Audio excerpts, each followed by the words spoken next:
ગુજરાત રાજ્યમાં દારૂબંધીના કાયદાનું કડક પાલન કરાવવા માટે સુરત શહેર પોલીસે વધુ એક સખત પગલું ભર્યું છે।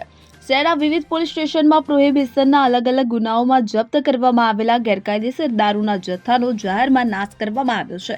આ કાર્યવાહી દ્વારા પોલીસે કાયદાના અમલ અંગેનો સ્પષ્ટ સંદેશ આપ્યો છે।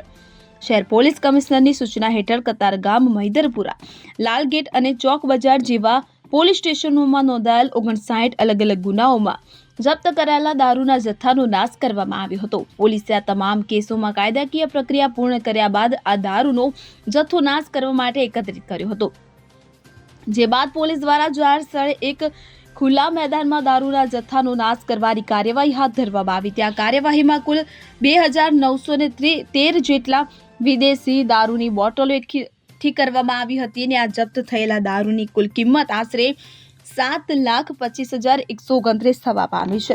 પોલીસ અધિકારીઓની હાજરીમાં દારૂની આ તમામ બોટલોને મેદાનમાં પાથરી દેવામાં આવી હતી અને ત્યારબાદ તેના પર બુલડોઝર ફેરવીને દારૂનો સંપૂર્ણપણે નાશ કરવામાં આવ્યો હતો। આ પ્રકારે દારૂનો નાશ કરવાની કાર્યવાહી પોલીસની પ્રોહિબિશન વિરોધી કાર્યવાહીની ગંભીરતા દર્શાવે છે।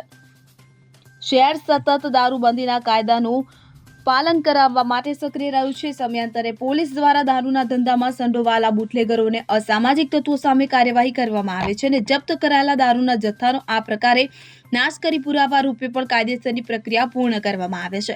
આ કાર્યવાહીથી શહેરમાં દારૂનો ગેરકાયદેસર વેપાર કરતા તત્વોને સ્પષ્ટ સંદેશ મળ્યો છે કે પોલીસની નજર સતત તેમના પર છે અને કોઈ પણ પ્રકારની ગેરકાયદેસર પ્રવૃત્તિ ચલાવવામાં આવશે નહીં। શહેર પોલીસનું આ પગલું નાગરિકોમાં કાયદાના શાસન પ્રત્યેનો વિશ્વાસ વધુ મજબૂત કરે છે।